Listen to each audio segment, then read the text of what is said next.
contain abundant information. So it's tough for students, also tough for professors.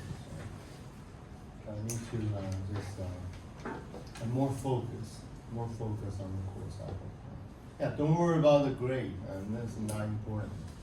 As long as you learn something from the class, from the lecturing, from your personal reading, all the information you look or you learn, or even analyze those material through the internet, yeah, and it's worth it.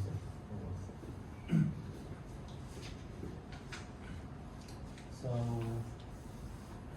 like it's a descent in the NLP I mentioned in the IE and optimization algorithm for minimize the total cost. So you need to define what is the cost function like that. To think of intuitively, while climbing down, is like walking down, downward to an alley or the climbing up the hill. You should take small steps and walk down instead of the jumping down at once. Since cost function or loss function is non-convex, so it is non-negative, however non-convex. Like it's a non-convex. Sometimes we like to go down to the alley. If you use a stride or call the step size too large, sometimes going to strap in the local solution. This is something don't want to see, don't want it to happen. So this is the way, and this is step size, and take the first derivative with respect to each weight. Weight is this is the linking value between two neurons. So mathematically, to find the local solution, we presume always consider a loss function to minimize the mean square error. A local minima of function, one step. So to find the local minima of function, one take a step proportional to the negative of the gradient function. So this is like this, step size.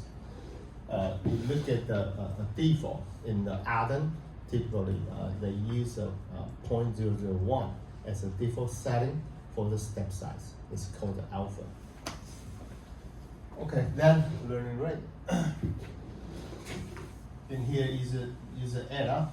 It's defined as the amount of the minimization in the cost function in each iteration. So in here, this can be considered a batch size. After a batch size, there's an update, second batch size. So why? No. Yeah, like if this is an image. This is the image. So one, can you compute? 512 by 512.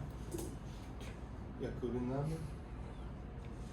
125 by 125. 521 by 521. I'm sorry. 262 262 144. 144. Yeah, this is large, right? If this is one, this is by 4, right? So yeah. Can you give a number? 104. 104. 8576. What is it? 85 85 76. 76. Yeah, this is over 1 million, right? On a single image. Can you imagine that? No. So this is one. Is a Over 1 million. Yeah, it's 1 million Million pixel. So, so the neural cannot handle only one batches. So going to just cut into different batches. So called then the batch go through the forward propagation and the backward propagation, and the entire So the batches of the sample as gone through the internet is called the one episode. So how many episodes? So 100, 200, 500, or 1,000. Okay, cool. So sometimes this is called the hyperparameterization.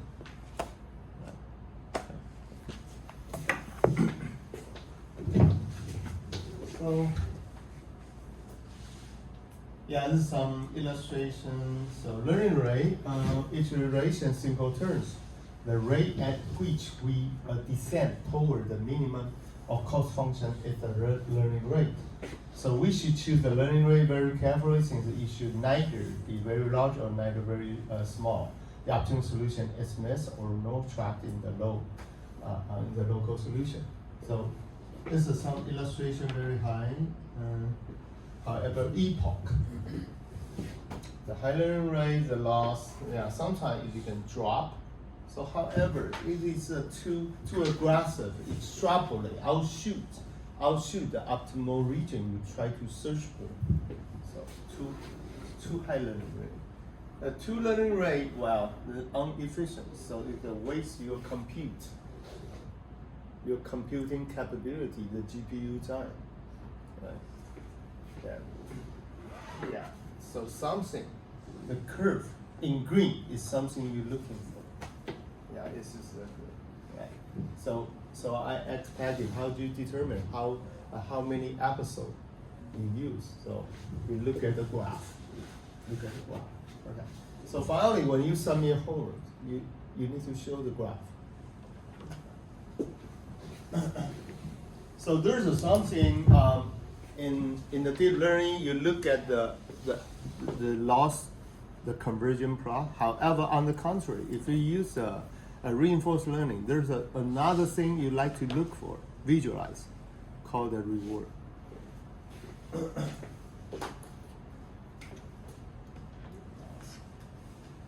Loss should look like that. Right? The reward.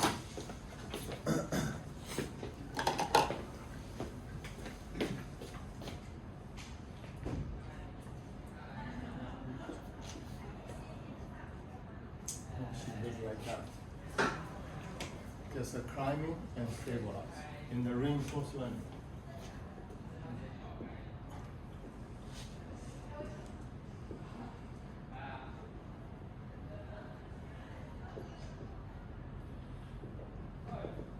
So reinforced learning actually in what is an actor state is equal to the function of the previous actor and the previous state and the current state. So input the current state, the previous state, and the previous action to provide the next action. The next action. So it is an interactive reaction between the agent and the environment. So this is environment, and this is an actor. So actor in the environment to provide. So how can you make the cookie? How can you bake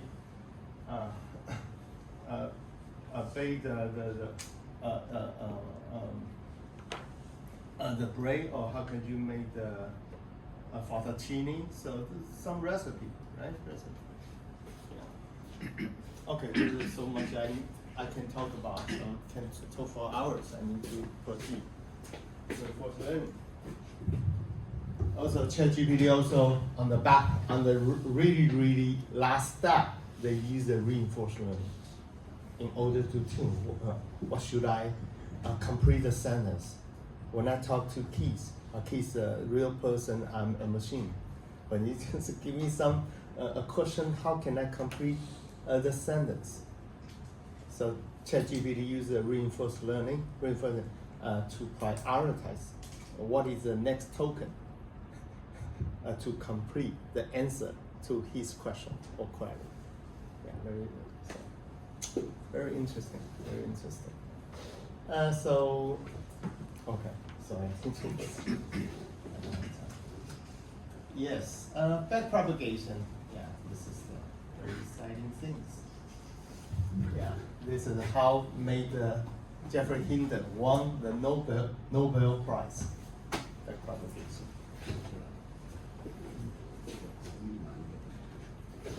What? What?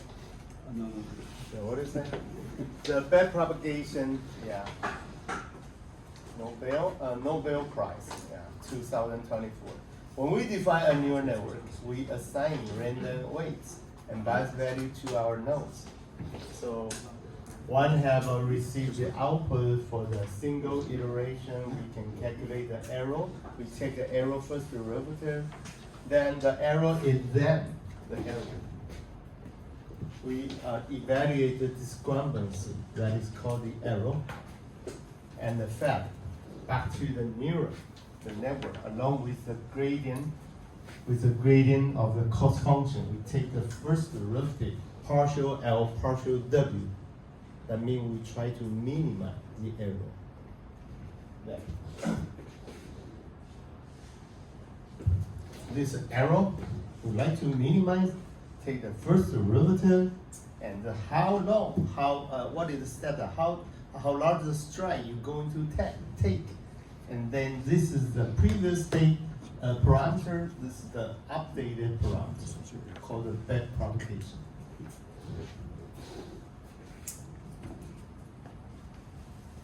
Okay, then update the weight of network, the weight, and then update so that the error in the subsequent iteration are reduced.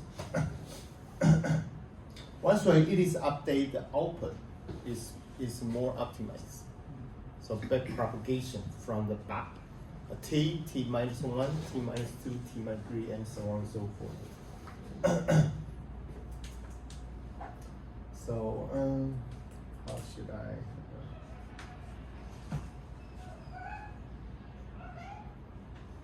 Yeah, all right. So update weight using the gradient because it's called the backpropagation or it's stochastic gradient descent.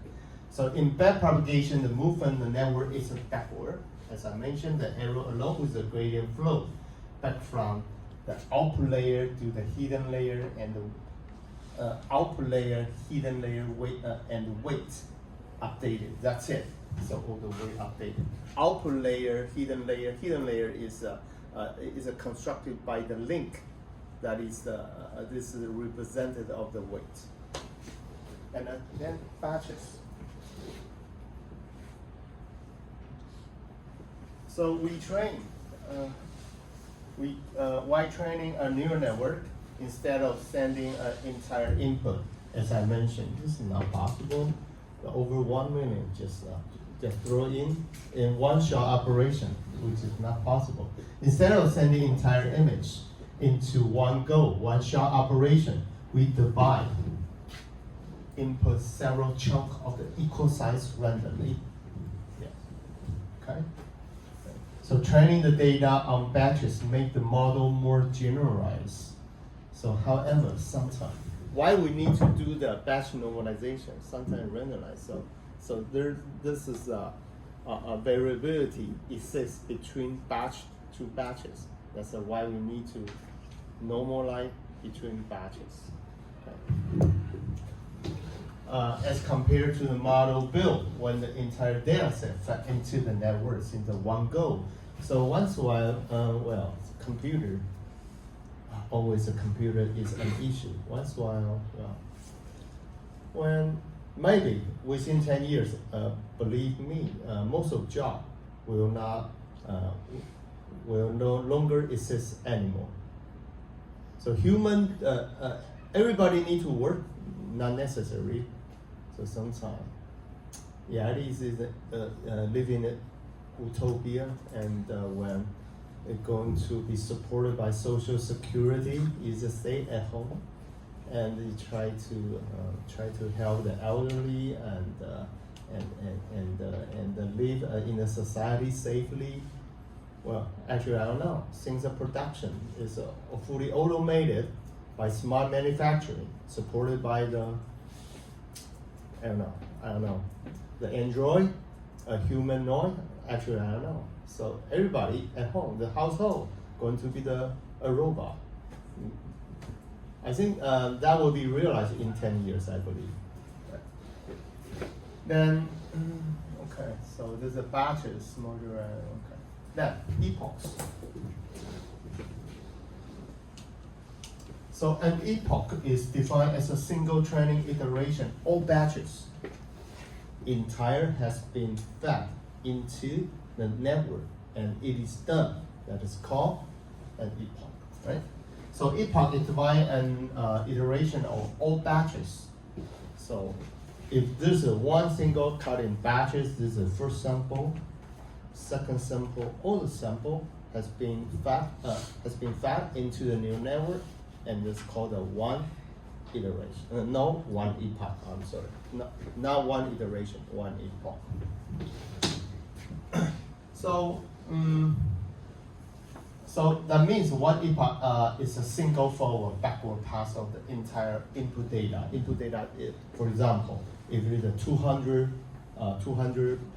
images data, so that's called a one epoch. One forward, one backward, and done, one epoch. So it contains so many things. Cut in, divide in batches, image. The first training image, second, third, and until the last one. Forward and backward, done, one epoch. Understand? Yeah. Okay. So the number of epoch you would like to use to train your network could be chosen by you. You are the boss. So it's highly likely more number of epoch will show higher accuracy of the network.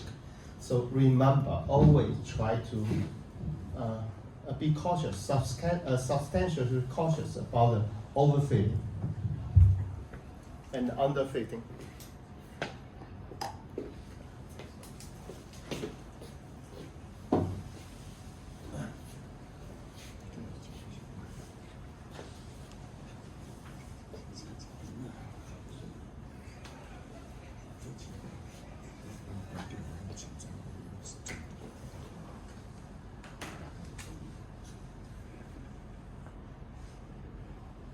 Overfit and underfit.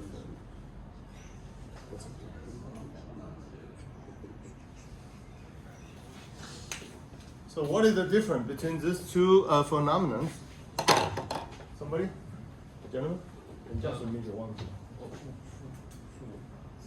Okay, Sihan? Yes. Yes, overfitting means that the model try to remember some over detailed information from the data set. From the training data. Yeah, from the training data set. So it's like,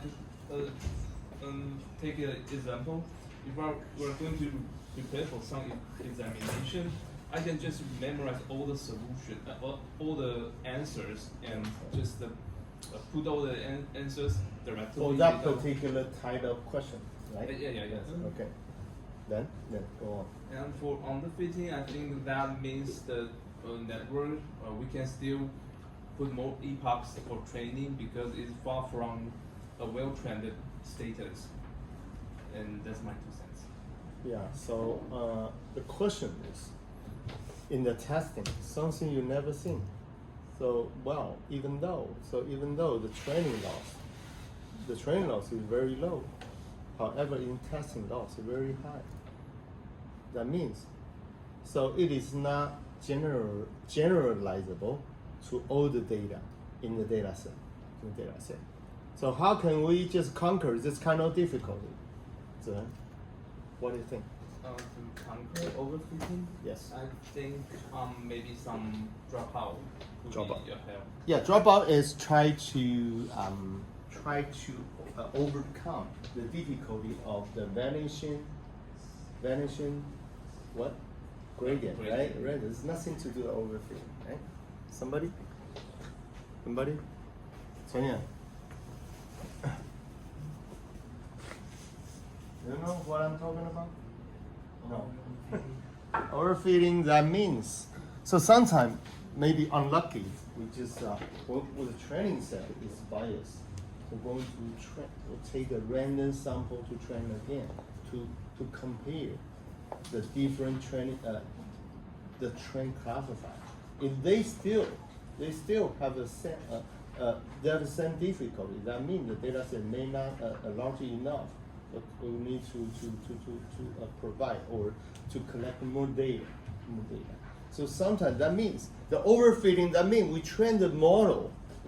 You look at the confusion matrix of the training result, excellent. However, for the testing, no, not as high as expected. Why? We train the data. The training data are not so representative of the entire behavior, right? So when we do the testing, wow, oh no, this is something I never seen before. I just give a wild guess. No, big error. That's called overfit, right? Underfit, that means, well, you will know. What is underfit, Peggy? Yeah, the model is no good. Prediction is no good. The loss is too high. That's it. No, this is you need to work harder. That's it. Okay. Overfit, you need to be very cautious. Right. Okay. Then epoch. Okay, it's right here. The number of epoch you like to train your network by chosen by you, highly likely more number epoch show the higher accuracy. So, however, you also take longer for network to converge, so conversion plot.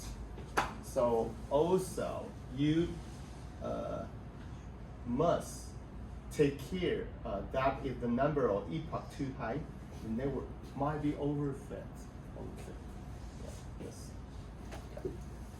So overfitting, you need to just give the evidence. No, my model is not overfit. Then dropout. Typically, what is the parameter of the dropout you use in the network? 0.2, 0.3, or 0.5 dropout? 0.2. 0.2? Yeah, how about you? 0.2? 0.2? 0.5? How about you? You never use? Never? What is the level of dropout you use?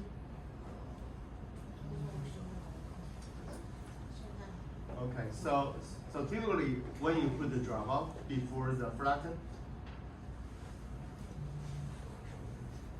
Before the softmax. Oh, softmax. Yeah. Softmax. So you before the softmax, that means that they generate the probability. So this is fully connected already. Yeah. Fully connected and dropout, right? Yeah. So this is a regularization. This is like a control mechanism.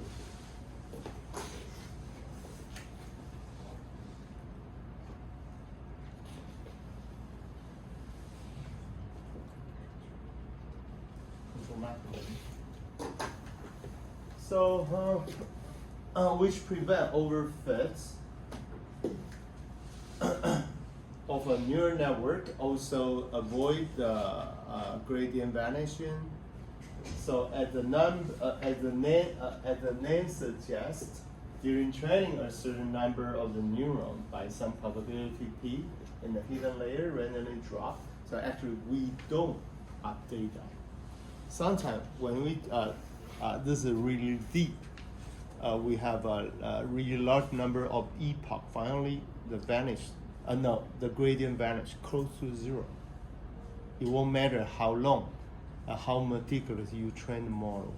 It's going to going to drop. So going to approach asymptotically close to zero. Zero means the neuron has no effect of the output. That means even though it is an important neuron, due to the long training, it's going to lose the information. Oh, okay. So that means the training happens on several architectural neural networks on different combo of the neuron. As a tester, we use the old neuron, however, simply modify the activation function with the probability to count for the scaling. So typically usually applied to the last layer before the output layer. Last layer.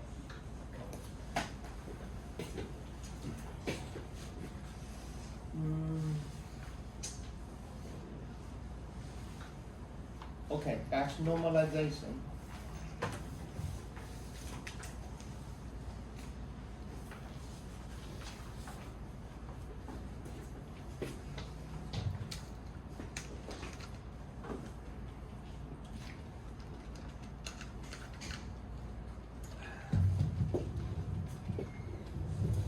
As a concept, the batch normalization can be considered a dam.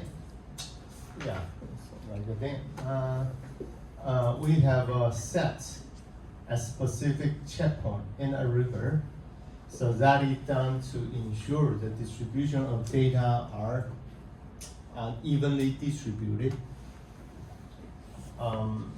It's same as the next layer hope to get. So you do the normalization. Cutting batches, so you like to have a more stable training update.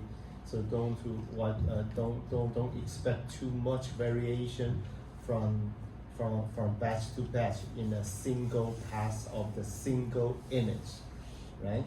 So it stabilizes the training process. When we training the neural network, the weight are changed after step by step of the gradient descent. So this change how the shape of the data is sent to the layer. So in recency and the layer normalization has been used.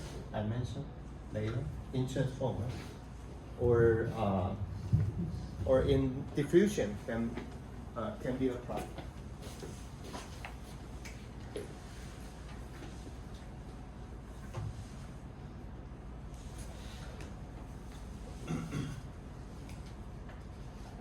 Actually, it consists of the two basic procedures: the noise adding, and the noise removing. The findings generally like a picture. Yeah, like this. Let me take an example. Yeah, this is a picture of mine. We keep adding the noises until it's totally unrecognizable. It's all noise. So each layer it constructed. So yeah, this is the picture of the Morris file. Finally, add the noise from layer 1, 2, 3, 4 until the 100. Finally, the Morris is totally unrecognizable. Then how you can reconstruct the picture of Morris fan. That's it. So just do the reverse. So when there's a picture of the Mona Lisa, so it has been trained. Then no problem. We generate a noise, and do the like a back propagation. No, this is not back propagation. Reverse engineering. So there's a neural network. So do the backwards. So we generate a noise. Then finally, the output going to be the picture of the Mona Lisa. This is a how. The generative AI. This is an engine called the Cloud, right? CLAUD, by American AI company called Anthropic.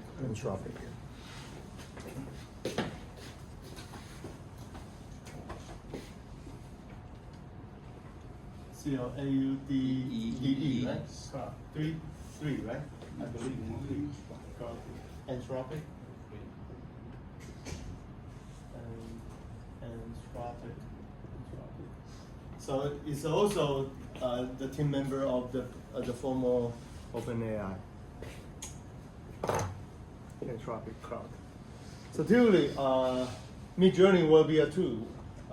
You found the design, the culture of the design, right? Yes. So typically, what kind of tool are you using for generate picture or? I personally use Stable Diffusion. Oh, Stable Diffusion. Yes. Okay. What kind of package or app you use? Package? Like a Midjourney? No. Yeah, but Midjourney is a paid service, so Oh. I seldom use Midjourney because Stable Diffusion is totally free. Oh, really? Yeah, Oh, okay, totally free? Yeah, totally Okay, free. This is a bundle in the app or this is a software? Actually, we can download this source code and the Source model code, from model. internet. So how long does it take to generate a picture with a good resolution? Actually, it just needs 3 or 5 seconds to generate. Is that fast? Yeah. Yes. Wow, I don't know, that fast. So I think Carl has this kind of capability to generate a picture, right? Yes, it is. Okay, and the Midjourney cloud, and so in the Microsoft behind the Microsoft image generator, you use a cloud, right? You mean Microsoft has a Bing creator? Oh, Bing creator. So this is based upon cloud. No, I'm not quite sure. I'm not pretty sure. Correct. Right. So, however, this is a diffusion. So this is also end-to-end model, and this is a cascade diffusion, a stable diffusion. So typically now this is widely used is the stable diffusion. All right, and so next layer, I expecting the same distribution similar to what it has been used previously. So it explicitly normalize the data before sending into the next layer. Like this, the normalization. Yeah, sometimes this is from batch to batch. Differentiation into that, they have a quite similar distribution. So what is this? So original Z transformation. This is after linear transformation. So this is centering, right? This is called this is centering. This subtract the mean divided by standard deviation. Yeah, like a normalization in the standard normalization.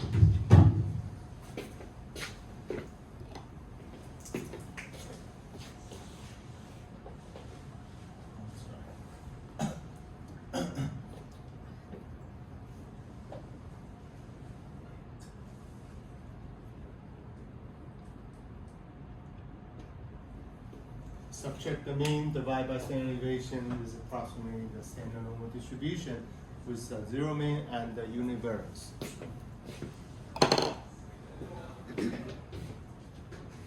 Okay. Then this is the question: why do we need the perturbation? Error. Sometimes is quite small. Perturbation is a 1.10 raised to the power -4 magnify. It's an H. Okay. And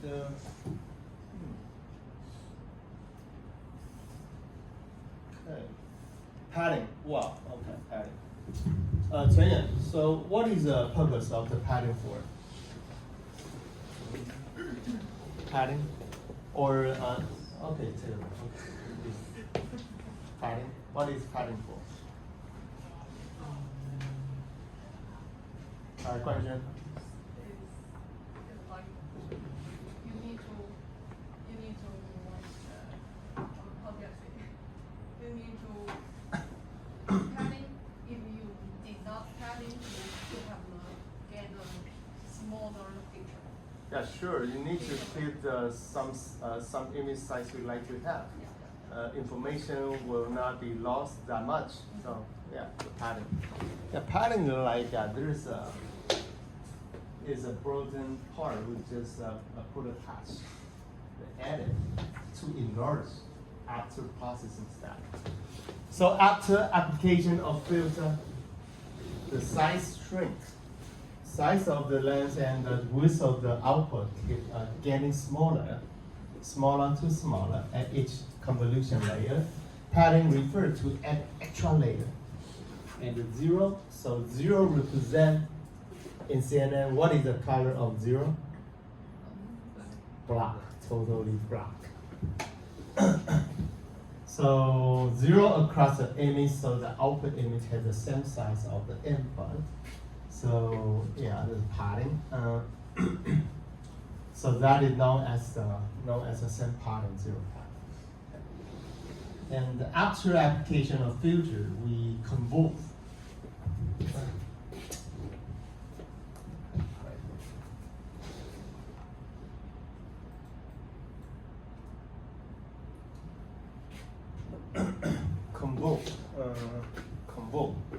in the continuous integration. This is like a continuous scale called integration. In here, this discrete case, this is summation, the multiplication and the summation. So convolved layer in case of the same pattern has a size equal to actual size. So then data augmentation. Yeah, like this. This is do the orientation. So even though in the training set we still have the label, since this is 9, right? So we have different labeling system. So with the one hot and the label encoding and the one hot encoding. So data augmentation refers to the adding of the new data derived from the given data. The label still be stock. So which might prove to be beneficial for prediction. So can the augmented do augmented data be used in the testing stage? Can we? What do you think? 意见?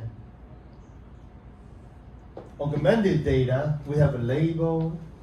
Then can we use in the testing data as a testing set? Can we? Can we? Yes.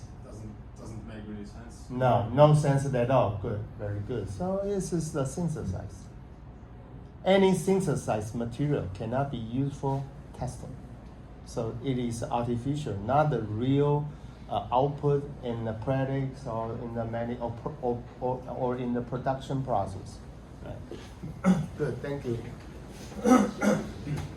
For example, easier to view in the dark or do the image intensification.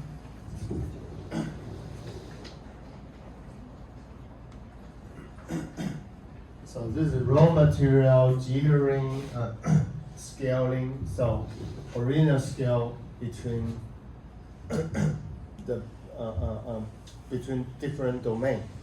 No, interval. I'm sorry. Rotation and the time warping. Excuse me. Yes. Do you consider rotation as augmentation? Yes. So, I think it can be used for testing because, Why? for instance, you want to recognize a car and then a car flips in the road. If you flip it in the testing, it's valid, right? Well, okay.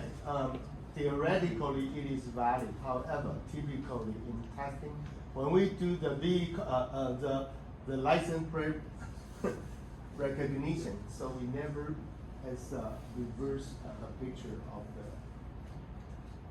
of the Photoshop, right? So in the training, we like to test as a more diversified instance or scenario in the training instance. So typically, we don't use the one, maybe, excuse me, rotation 90 degree can be considered. However, 180, no, it never happened in practice. So typically we use rotation maybe, due to the camera, they have a different angle, the rotation just between the 45 degree. What if it's a car and it's flipped like an accident, right? Yes. So if you're practically, if you're gonna test that in real life. Okay, I got you. The I car got has you. to notice that In this this is- situation, it has some sense. Yeah. Totally. That- If you like license plate identification, so this is no sense to me. It depends.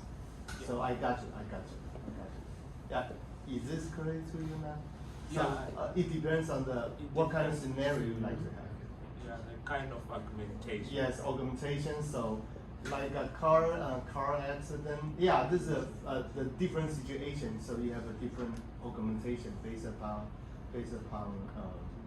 yeah, like a license plate the identification. There's no need. The rotation must be between the plus 45 degree and minus 45 degree. So is that clear? Right, thank you. Yeah, good point.